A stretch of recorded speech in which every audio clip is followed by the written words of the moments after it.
Most people believe staying calm under pressure means keeping a peaceful feeling intact. That belief sounds reasonable. And it's exactly why calm disappears when pressure arrives. Calm isn't something you protect. It's something you use. When pressure rises, most people try to preserve calm and lose it.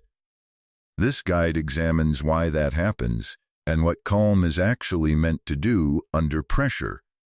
Consider the man who wrote the definitive book on this subject. Marcus Aurelius did not write Meditations in a library. He wrote it in a war tent on the frozen banks of the Danube River. He was surrounded by the Marcomanni tribes, by disease, and by the constant threat of assassination. If his calm depended on a peaceful environment, he would have broken in a week. He did not break. He endured for 19 years. Staying calm is often misunderstood. Many people believe it means never feeling irritation, never feeling fear, or never feeling the weight of the world. They imagine calm as a kind of emotional shutdown, a state where nothing touches you and nothing matters. But that is not what calm truly is. Calm is not the absence of emotion. It is the ability to remain steady while emotion moves through you. It is the difference between the ocean's surface, which is thrashed by the wind, and the ocean's depth, which remains still.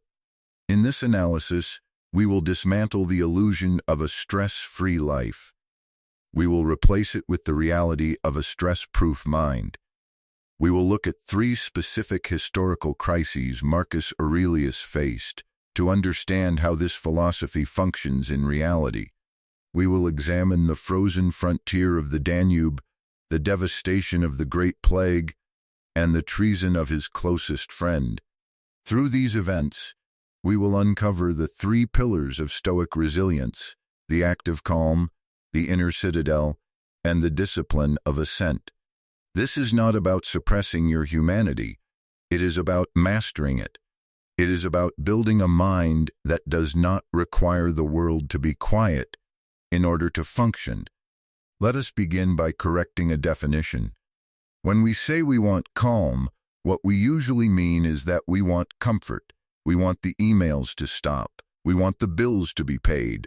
We want the conflict to resolve itself. We mistakenly tie our internal state to our external circumstances. We say, "I will be calm when this project is finished," or "I will be at peace when this crisis is over." This is a trap. It places your peace in the hands of fortune, and fortune is a cruel master. If your calm depends on the world being quiet, you will never be calm. The world is never quiet. To understand the alternative, we must look to the year 170 AD. Marcus Aurelius is on the northern frontier, near modern-day Vienna. This is the Carnuntum fortress. It is winter. The legions are freezing. The enemy is relentless.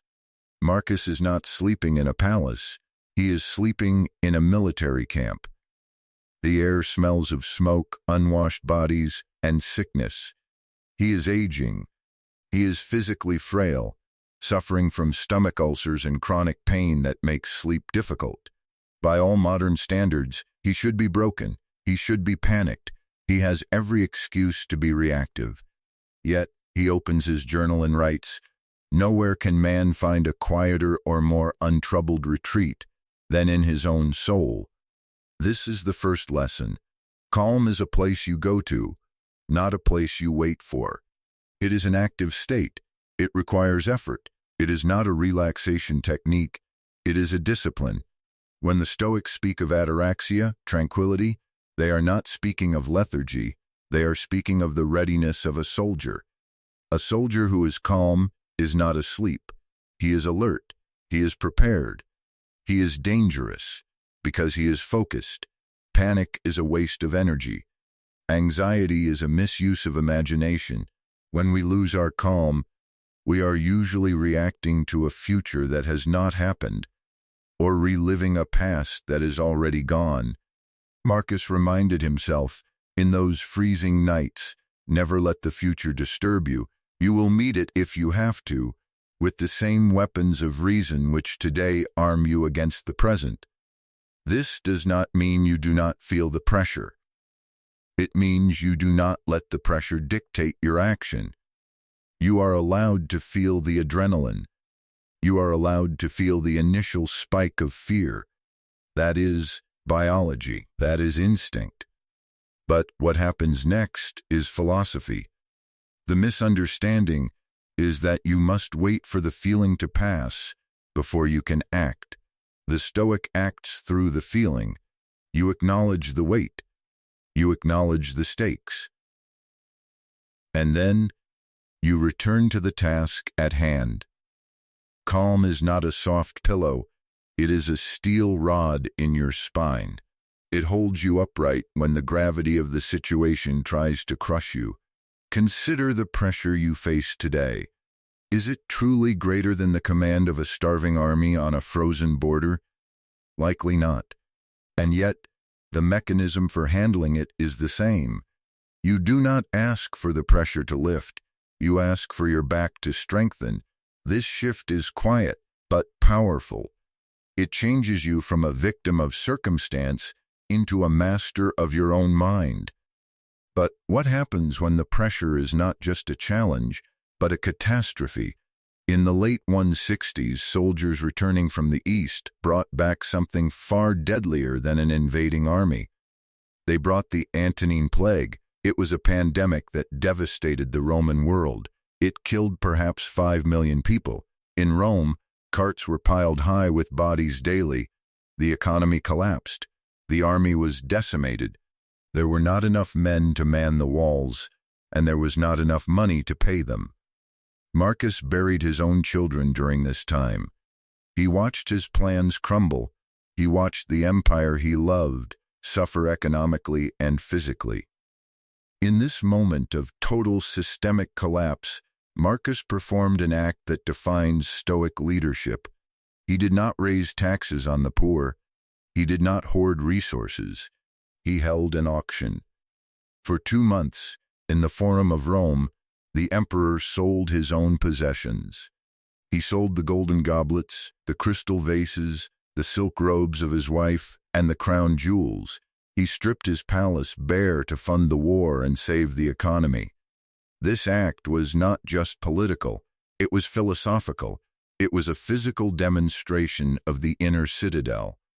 The Stoics believed that the only true good is virtue, your character, your choices, your reason. Everything else, health, wealth, reputation, even the material objects of an emperor, are indifferents. They are preferred, yes, we use them, but they are not ours. They belong to fortune. When you understand that your core self, your ruling faculty, cannot be touched by plague, or war, or bankruptcy, you become invincible. Not because you cannot be hurt, but because you cannot be conquered. Marcus writes, "To be like the rock that the waves keep crashing over. It stands unmoved, and the raging of the sea falls still around it." He could sell the crown jewels because his dignity did not reside in the jewels. It resided in his action. How do we build this citadel in our own lives? We build it by defining what is truly ours. When the market crashes, when the job is lost, when the status is threatened, the untrained mind panics because it believes it is losing itself. The Stoic mind observes that it is merely losing external things. This does not mean passivity. Marcus fought the plague with every resource he had. He fought the war with total commitment. But he did not attach his happiness to the outcome. He focused on the process. He focused on doing what was right, day by day, hour by hour. Ambition means tying your well-being to what other people say or do. He wrote, "Sanity means tying it to your own actions. When you are under extreme pressure, ask yourself, what is at risk here? Is it my character? Or is it merely my comfort, my status, or my possessions? If your character is safe, then you are safe. The rest is just logistics. This perspective is the walls of the citadel. It allows you to operate in chaos without becoming chaotic. It allows you to make hard decisions, like selling the treasures of the palace, because you know that the true treasure is your capacity to reason and to serve. The final test of calm is perhaps the hardest. It is when pressure feels like an attack. We take it personally. When a deadline looms, when a colleague fails us, when we are betrayed, we feel targeted. We feel that the universe is conspiring against us. We ask, why is this happening to me? This question is the root of suffering. Marcus Aurelius faced an ultimate test of this in 175 AD. He received news that Avidius Cassius, his most trusted general, the man he had left in charge of the East, had declared himself emperor. This was not a minor inconvenience. This was treason. It was a knife in the back from a friend. It threatened his life, his family, and the stability of the entire empire. It meant civil war. Most leaders would react with rage. They would shriek about loyalty. They would take it personally. How could he do this to me? After all I have given him? Marcus did not rage. He did not panic. He applied the discipline of assent. A thought forms, Cassius has betrayed me. This is a fact. A judgment follows. This is a terrible evil and I must destroy him in anger. This is the assent. Marcus stopped the assent. He refused to turn a political crisis into a personal tragedy. He told his troops that this was a war he did not want. He hoped to capture Cassius alive. He hoped to forgive him. He said he wished to show the world how a civil war can be settled. He did not view the rebellion as an attack on his soul. He viewed it as a problem to be solved. When Cassius was killed by his own men before Marcus arrived, Marcus did not celebrate. He grieved. He refused to execute Cassius's conspirators. He burned Cassius's correspondence without reading it, so he wouldn't be tempted to punish others. This is a profound shift. When you detach your ego from the event, the pressure changes. It transforms from a personal threat into a logistical challenge. Consider your own life. When you are under extreme pressure, how much of that weight comes from your ego? How much comes from the fear of looking foolish, the fear of failing, the fear of not being respected? Marcus writes, choose not to be harmed, and you won't feel harmed. Don't feel harmed, and you haven't been. This sounds impossible. But it is practical. When the pressure mounts, ask yourself, what is actually happening? Strip away the adjectives. Strip away the story you are telling yourself. I have lost the client.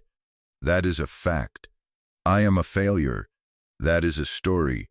The deadline is tomorrow. That is a fact. I am going to crash and burn. That is a story. The Stoic separates the event from the interpretation. The event is outside your control.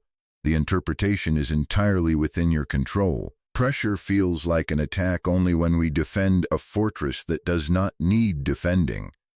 Our ego. When you drop the need to be seen as perfect, the need to be seen as in control, the pressure dissipates. You are left only with the work, and the work can be done, one step at a time. This does not mean you become a doormat. Marcus marched his army to the east to put down the rebellion. He took decisive action. But he did it without the poison of anger. He did it with the clarity of a surgeon removing a tumor. The surgeon does not hate the tumor. He simply removes it. This is the ultimate utility of calm. It allows you to be effective when others are emotional. It allows you to be merciful when others are vengeful. It allows you to lead when others are lost. To maintain calm and clarity under extreme pressure is not a gift given to the chosen few. It is a skill.